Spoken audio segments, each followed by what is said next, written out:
और आइए कुछ तस्वीरें आपको दिखाते हैं। प्रधानमंत्री नरेंद्र मोदी के काशी रोड शो की ये तस्वीरें हैं। इस वक्त प्रधानमंत्री मोदी का वाराणसी में ये मेगा रोड शो चल रहा है। एयरपोर्ट से इस वक्त प्रधानमंत्री कटिंग मेमोरियल स्कूल ग्राउंड की तरफ आगे बढ़ रही हैं। मोदी के काफिले को देखने के लिए, मोदी को देखने के लिए सड़क के दोनों ही तरफ आप देख रहे हैं लोगों का अच्छा खासा हुजूम दिखाई दे रहा है और उनकी गाड़ी पर लगातार फूलों की बारिश की जा रही है। मोदी मोदी के नारों से इस वक्त सड़क गूंजती हुई नजर आ रही है और हमारे दोनों सहयोगी पवन नारा और रुचि कुमार जुड़े हुए हमारे साथ। पवन, इस वक्त आप कहां पर मौजूद हैं? और जैसे कि हम तस्वीरें देख रहे हैं, गजब की उत्सुकता है प्रधानमंत्री को देखने की, उनसे मुलाकात की। एक बार वो हाथ हिलाकर मुस्कुराते हुए अभिवादन भी अगर स्वीकार कर लेते हैं लोगों का तो लोग बड़े झूम उठते हैं। बिल्कुल मीनाक्षी, मैं इस वक्त अतुलानंद चौराहे पर हूं और यहां से एयरपोर्ट लगभग 9 किलोमीटर पड़ता है। प्रधानमंत्री नरेंद्र मोदी का काफिला अब कुछ ही क्षण में आपके कैमरे के सामने होगा। बिल्कुल सही टाइम पर आप हमारे पास आए हैं और एक एक करके अब प्रधानमंत्री नरेंद्र मोदी आपको अपने स्क्रीन पर दिखाई देंगे। प्रधानमंत्री धीरे धीरे चल रहे हैं और जैसे जैसे उनका काफिला यहाँ आगे आ रहा है, लोगों का जोश बढ़ता जा रहा है। बाबा विश्वनाथ की नगरी में आपका स्वागत है, इस तरह के नारे किए जा रहे हैं। मोदी जी गाड़ी में आगे बैठे हैं और यहाँ वो लगातार अभिवादन स्वीकार कर रहे हैं। उनका सिक्योरिटी स्टाफ उतरकर यहाँ जमीन पर आ गया है और एकदम हाथ हिलाकर यहाँ मोदी जी स्वागत कर रहे हैं। यानी लोग अपने नेता को अपने बीच में देखकर बेहद खुश हैं और यहाँ वो आगे बैठकर सबका अभिवादन स्वीकार कर रहे हैं। नरेंद्र मोदी यहाँ गाड़ी बीच से निकालते हुए और धीमी गति से वो यहाँ से गुजर रहे हैं।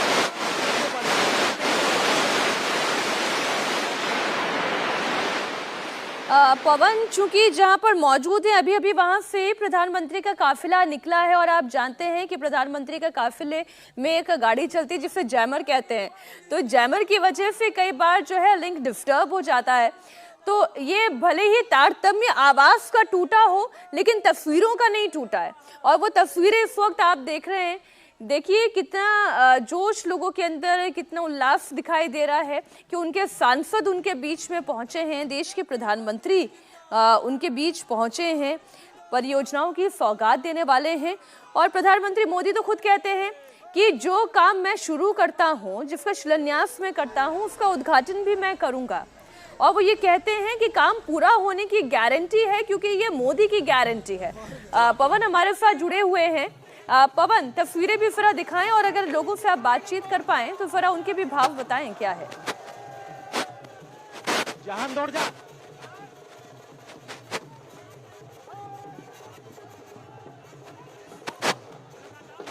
ठीक है पवन, मैं दोबारा आती हूँ आपके पास। रुचि भी हमारे साथ जुड़ी हुई है। रुचि, काम पूरा होने की गारंटी देते हैं। वो ये कहते हैं शिलान्यास मैं करूंगा तो उद्घाटन भी मैं ही करूंगा। वो ये कहते हैं कि ये दावा है मेरा कि जनता के बीच में केवल बातें नहीं होगी बल्कि जो वादे मैंने किए हैं वो वादे भी मैं पूरे करूंगा। और इसलिए मोदी की गारंटी पर लोग विश्वास करते हैं। अभी जो 3 चुनाव जीते हैं वो गारंटी वाला ही तो चुनाव था जिस पर लोगों ने विश्वास किया और प्रधानमंत्री मोदी की जुबान पर विश्वास किया। रुचि? हाँ बिल्कुल, जी बिल्कुल। देखिए, आप अगर मध्य प्रदेश, राजस्थान, छत्तीसगढ़ तीनों प्रदेशों की बात करेंगी तो मोदी की गारंटी वहाँ काम आई और खासतौर से महिलाओं को लगा कि प्रधानमंत्री मोदी जो कह रहे हैं उनको वोट करना चाहिए, तभी उनका भविष्य अच्छा होगा। तो अब बनारस में तो जैसा मैंने कहा कि यहाँ के जो काशी के लोग हैं उनका तो एक अलग रिश्ता है प्रधानमंत्री मोदी से। उस रिश्ते की वजह से उनको लगता है कि प्रधानमंत्री मोदी आ रहे हैं, उनको ऐसा लगता है कि उनका घर का यहाँ कोई आ रहा है। और जैसे 2024 आने वाला है, 2023 चल रहा है, 2014 में प्रधानमंत्री मोदी पहली बार यहाँ से सांसद बने थे। उसके बाद काशी में बहुत कुछ बदल गया है। सड़कें हों, घाट हों, बाकी इंफ्रास्ट्रक्चर हो, चाहे सीवर की लाइन हो, चाहे पानी का पेयजल हो, चाहे जो बिजली के तार जा रहे हैं वो अंडरग्राउंड करना हो, सड़कों से बहुत अच्छी कनेक्टिविटी हो गई है। सिर्फ बनारस ही नहीं, आसपास के जो ज़िले हैं, तो यहाँ के लोगों का तो एक अलग रिश्ता है। और वो जब प्रधानमंत्री प्रधानमंत्री मोदी को सामने देखते हैं तो आप उनके जो मन में जो चल रहा होता है उसकी कल्पना करना बहुत मुश्किल है, क्योंकि उनको लगता है कि एक तरह का सपना जो उनका था प्रधानमंत्री मोदी को बिल्कुल सामने से देखने का, वो पूरा हो रहा है।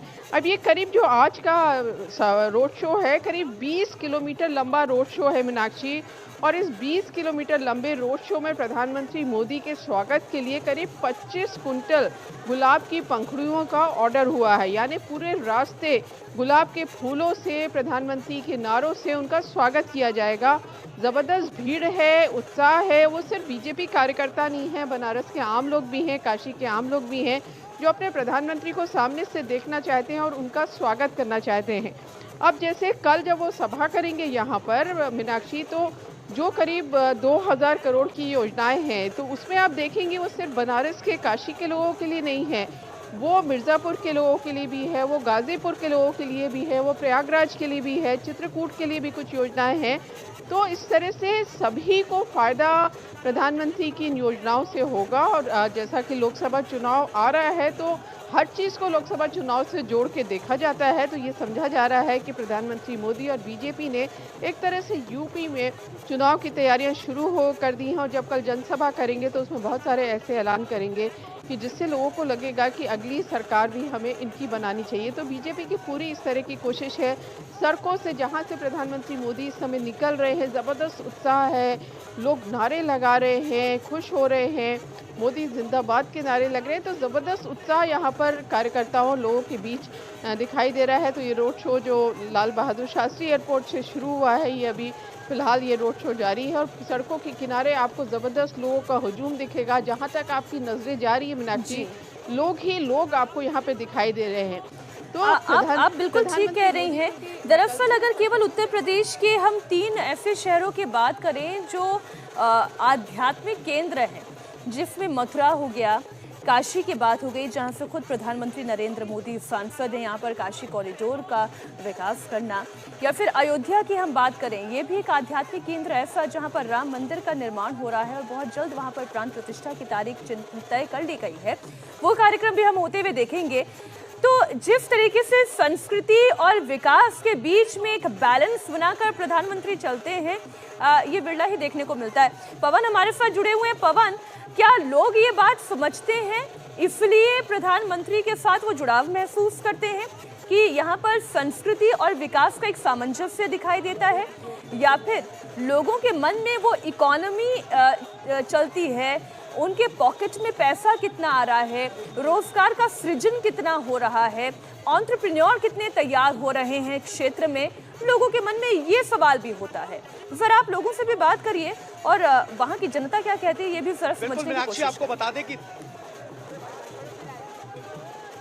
बिल्कुल मीनाक्षी, आपको बता दें, सांस्कृतिक पहचान, हमारी सांस्कृतिक विरासत मूल सिद्धांत है प्रधानमंत्री नरेंद्र मोदी की योजनाओं का, जिसमें उनका जोर इस बात पर होता है कि भारत की सांस्कृतिक पहचान को स्थापित करते हुए, बरकरार रखते हुए विकास को आगे कैसे लेकर जाया जाए। अब जरा हमारे साथ कुछ युवा हैं। प्रधानमंत्री नरेंद्र मोदी सांस्कृतिक पहचान को बहुत आगे रखते हैं, चाहे वो काशी विश्वनाथ हो, अयोध्या हो, मथुरा हो, लेकिन विरोधी सवाल उठाते हैं कि रोजगार का क्या सांस्कृतिक पहचान के साथ साथ रोजगार भी आ रहे हैं। जब से काशी विश्वनाथ का लोकार्पण हुआ है, तब से हमारे बनारस में रोजगार ही रोजगार बह रहे हैं। हर तरफ नए नए रोजगार, नाव वाले, फूल वाले, मेला वाले, फूल वाले इत्यादि सभी जितने होटल वाले। जब मंदिर बनता है तो एक बनारस वासी ने काशी विश्वनाथ कॉरिडोर बनते हुए देखा, तो उसका बनारस की सेहत पर क्या असर पड़ा? क्या सिर्फ ये सांस्कृतिक पहचान तक सीमित है या विकास के नए द्वार खुले? नहीं, विकास हुआ, बहुत विकास हुआ। मोदी जी ने गलियों से हम लोग गुजर रहे थे दर्शन के लिए, अब केवल एक नहीं 3-4 डोर बन गया है, चारों तरफ से हम लोग सड़कों का जाल बिछ रहा है, हम लोग नए सड़कों को भी जाल बिछ रहा है। कपड़े लाइन की बहुत मंदी थी, जब से कॉरिडोर बनी है कपड़े लाइन में बम्पर तेजी हुई है। होटल, लॉज, कपड़ा, वस्त्र, बहुत काफी तेजी हुई है मार्केट के अंदर। कुल मिलाकर नरेंद्र मोदी जिस तरह की राजनीति करते हैं, उसमें सांस्कृतिक पहचान के अलावा उनका इस बात पर जोर रहता है कि अर्थतंत्र कैसे मजबूत हो, कैसे रोजगार विकसित हो, चाहे वो मंदिर वाली इकोनॉमी की बात करते हो, चाहे वो टूरिज्म से जुड़ी हुई इकोनॉमी की बात करते हो। पिछले दिनों उन्होंने मन की बात में कहा था कि शादियां भी हिंदुस्तान में होनी चाहिए क्योंकि भारत का पैसा भारत में रहे। यानी वो बहुत अच्छे से समझते हैं कि make in India, save in India, spend in India. और कैसे, एक बार याद होगा आपको, प्रधानमंत्री नरेंद्र मोदी ने अपील की थी कि आप जाइए, हिंदुस्तान देखिए। उसके पीछे भी यही था कि जब हिंदुस्तान के लोग हिंदुस्तान के अंदर घूमने निकलेंगे, जाएंगे, रोजगार के अवसर पैदा होंगे, तो इकोनॉमिक एक्टिविटी और सांस्कृतिक पहचान, इन दोनों का मूल मंत्र रहता है नरेंद्र मोदी की विकास योजनाओं में, सोचने के तरीके में, जमीन पर योजना उतारने के तरीके में। ये हमने जमीन पर नजदीक से महसूस किया है। जी रुचि, जैसे अभी आप ये कह रही थी कि काशी को बदलते हुए आपने देखा। आप इतने सालों से उत्तर प्रदेश के अलग अलग शहरों में घूम रही और काशी न जाने आपका कितनी बार आना जाना हुआ होगा। टूरिज्म सेक्टर की अगर हम बात करें तो क्या टूरिज्म सेक्टर बीते 10 सालों में तेजी से बदलते हुए आपने देखा? इसमें बीच में 2 साल आप ये जो कोविड का पीरियड रहा इसे जरा निकाल दें, लेकिन किस तरीके से काशी का टूरिज्म सेक्टर और यहाँ से कितना रोजगार सृजित हुआ है? देखिए, ऐसा है कि सीधा सीधा नाता है। अगर टूरिस्ट ज़्यादा आएंगे, पर्यटक ज़्यादा आएंगे तो शहर के लोगों को काम जाहिर है कि मिलेगा। वो चाहे नाव चलाने वाले हों, चाहे रेस्टोरेंट चलाने वाले हों, या बनारसी साड़ी का काम करने वाले हों, लकड़ी के खिलौने बेचने वाले हों, जो सड़क पे फल बेचते हैं, सब, तो सभी का काम बढ़ता है। अब अगर आप देखेंगे काशी विश्वनाथ कॉरिडोर, तो वहाँ पर इतनी ज़्यादा भीड़ होती है। श्रद्धालु आम दिनों में करीब 1 लाख श्रद्धालु आ जाते हैं और जब विशेष पर्व होते हैं तो ये संख्या 3-3 लाख पहुँच जाती है। 2 साल काशी विश्वनाथ कॉरिडोर बने हो गए अभी दिसंबर में। इन 2 साल में काशी विश्वनाथ मंदिर के अंदर कॉरिडोर में 13 करोड़ लोग गए हैं और पिछले 1 साल में ये तादाद दुगनी हो गई थी। यानी पहले साल जितने लोग गए उससे दुगने तादाद में 1 साल में गए। तो लगातार संख्या ये बढ़ती जा रही है। तो वो जो टूरिस्ट आता है तो जाहिर है शहर की इकोनॉमी पे उसका असर पड़ता है, लोगों को रोज़गार मिलता है। अब यहाँ पर मीनाक्षी आप आएंगी तो होटल्स में जगह नहीं मिलती आजकल बनारस में। आप वाराणसी के होटल्स फ़ोन कीजिए, सब जगह फुल है क्योंकि टूरिस्ट बहुत आया हुआ है।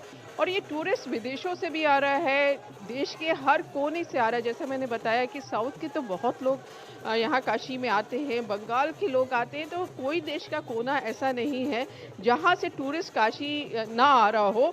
तो ये नदी है, गंगा जी है, बड़ी मतलब यहाँ की लाइफ लाइन है, यहाँ शहर का दिल है।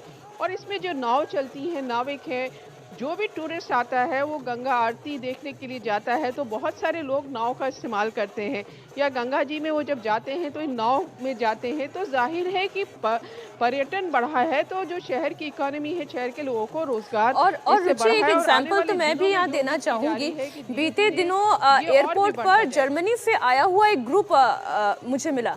मैंने उनसे पूछा कि आप लोग कहाँ जा रहे हैं, क्योंकि उन्होंने टीका लगा रखा था, गले में तुलसी की माला पहनी हुई थी। तो मेरी भी रुचि जागी कि एक विदेशी ट्रूप जो है इस तरीके से क्यों। तो उन्होंने कहा कि हम जो है अपनी आध्यात्मिक यात्रा पर आए हैं और ये यात्रा हम हरिद्वार की करेंगे, हरिद्वार से काशी, काशी से अयोध्या और फिर जो है हम दक्षिण तक भी पहुँचेंगे।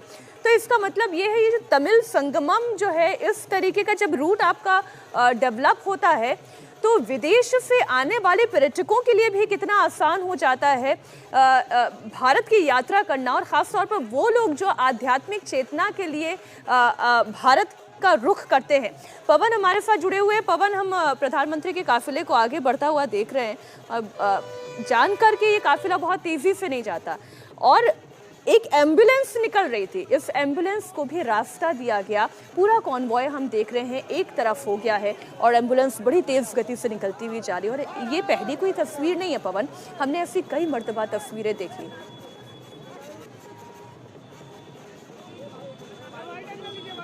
बिल्कुल मीनाक्षी, देखिए, प्रधानमंत्री नरेंद्र मोदी इस बात का विशेष ध्यान रखते हैं कि वो जो अपना मैसेज देते हैं वो जनता तक पहुंचे।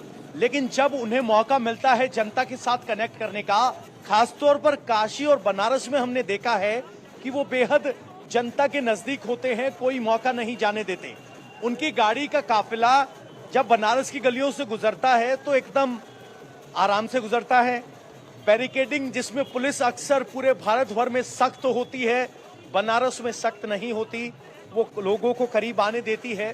प्रधानमंत्री नरेंद्र मोदी भी इस अवसर को यहाँ कनेक्ट करने के मौके के तौर पर देखते हैं। और जब प्रधानमंत्री नरेंद्र मोदी यहाँ होते हैं तो वो प्रधानमंत्री कम और बनारस के सांसद ज्यादा होने की कोशिश करते हैं। आज वो रात्रि प्रवास कर रहे हैं। देखिए ये मानवीय संवेदना है पवन, जो इन तस्वीरों में दिखाई दे रही है। एक मानवीय संवेदना किसी भी व्यक्ति के अंदर होनी चाहिए, फिर वो चाहे शीर्ष पदस्थ हो या फिर वो एक कॉमनर हो।